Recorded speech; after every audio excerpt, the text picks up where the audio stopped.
Welcome to the YouTube channel, guys. My name is Jay, and today I'm going to be talking about important money lessons I learned in my 20s so that you don't have to learn them the hard way. Now let's get to it. Number one, be careful who you're friends with. Okay, so when I was younger, of course, no one has money. Not you, not your friends. And the friends I had, they wanted to do all this expensive stuff. They constantly wanted to eat out all the time. They constantly wanted to do these expensive hobbies. They constantly wanted to go shopping. Okay, these guys were driving like 20-year-old cars. They were beat up, but they were buying $500 pairs of Jordans. Okay, nothing is more cringy than some guy whose shoes are worth more than their car they're getting out of.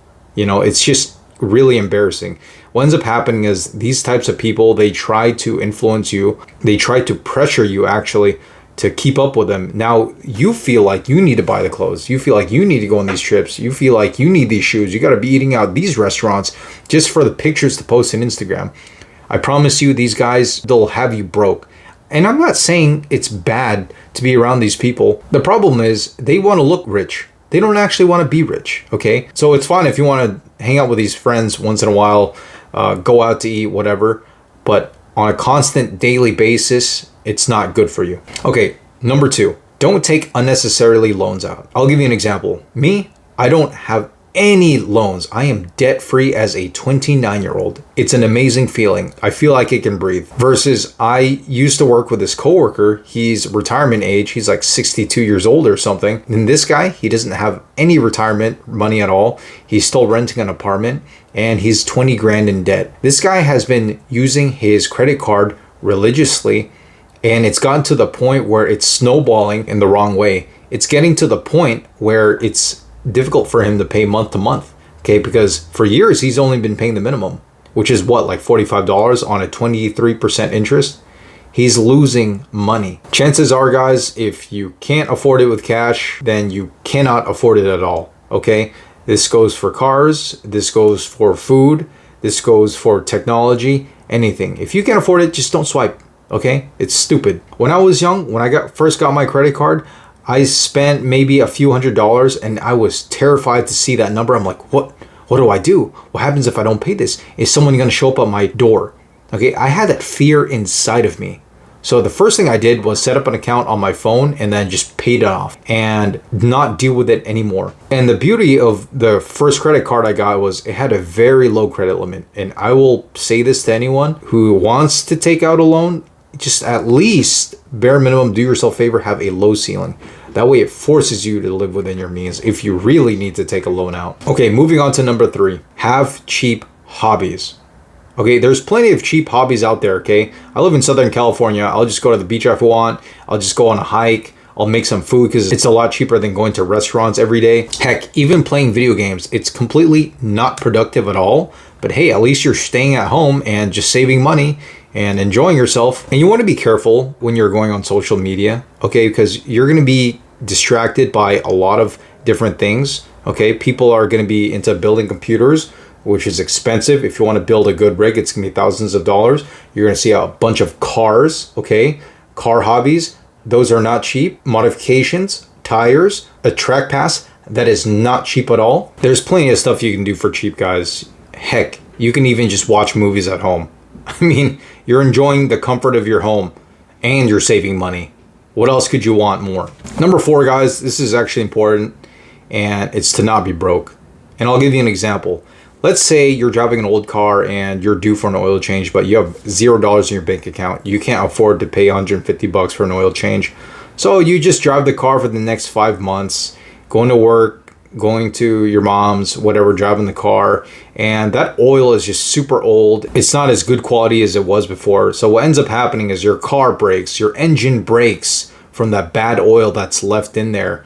And what ends up happening is you need to get a new engine for $3,000 to $5,000 when you could have just paid $150 if you had the money. So it's actually expensive to be broke. Another example, let's say you're working in construction and you need a new pair of boots and you get the $60 boots that are cheap versus getting $150 boots that are expensive but they last long. Let's say you get the $60 boots and they last only like 3 months and you got to get a new $60 pair of boots. So you do that for 1 year and that's $240 out of your pocket every year. Had you bought the $150 one, and that's going to last you years. That's going to save you so much more money. So it's actually a lot more efficient if you just save up and have the money for the more premium quality boots. Number 5, guys, and this is more of a lifestyle, but just live within your means. Come on. This is the easy part, okay? You just have to not get distracted by everything on social media. You can wear regular clothes. You don't need to buy super branded clothes. You don't need to be traveling to Europe, not unless you can afford it. You're not there yet, so just go take a quick trip within a 50-mile radius. Okay, don't be going to these expensive restaurants. I'm not saying you can't have fancy food, because I'll tell you this, you could probably make the same food for 1/3 of the cost at home, and you can make it better. You know, and it really just plays on your insecurity. You have to be confident as a person, and you have to enjoy what you're doing and be proud. That way you're not going to fall into the trap of having to one up all these other people on the internet who probably aren't even thinking about you and your investments and your goal to reach $100,000. So guys, you know, for me, I like to live very simple. I'm not saying I'm a monk, but I pretty much do the same daily routine. I go to the gym, and then I go to work, and then I work on my investments. And when it's the weekend, maybe I'll go somewhere to eat just one time out of the whole week, and then maybe go visit some friends.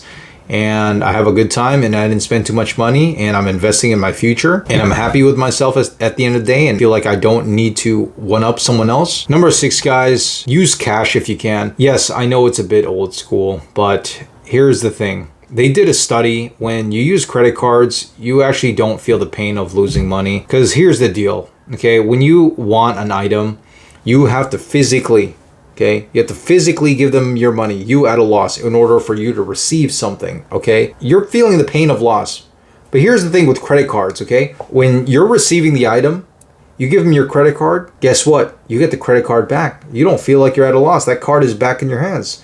You don't feel that pain of borrowing money till the end of the month when it's due. And they did a whole bunch of psychological research. They understand the psychology of people. So guys, just stay away from your credit cards, okay? Most of you are probably gonna say, oh, hey, you know, I gotta build my credit score. Look, okay, you don't really need a credit score. Not unless you're gonna get multiple houses. Okay, credit scores are like your high school grades. So what if you had straight A's? It doesn't matter now that you're beyond high school now, does it? What it is it doesn't even measure, okay, your debt. What it measures is how well you measure debt, okay? So you need to constantly be in debt and constantly be spending and paying it off. Well, that's contradictory to our goal. Our goal is to save money and then invest it. All right, guys. Number 7, be very careful when it comes to discounts, okay? So even if DoorDash is telling you, we'll give you 25% off your order, but guess what? There's a $5 delivery fee. Why are you paying $5 for someone else to pick it up for you, and you're paying a premium on top of that for the DoorDash services? Even when it comes to coupons, all right? Like those coupons, you have to understand they're meant to attract you. So if you were not even planning to eat out at, let's say, McDonald's, and then you all of a sudden get a coupon in the mail, hey, you know what, $5 off a $25 order. Well, heck, you're like, oh yeah, $5 off, sweet. You go, you get your Happy Meal, whatever, and you eat it, and you're really just down $20 when you weren't even planning to eat. So you got to be very careful and strategic about this. So guys, even if there is an incentive to save money via discounts, does it really matter if you weren't going to buy it in the first place? You're probably just better off not buying it at all. So guys, that's all I have for you for money saving tips that I learned in my 20s.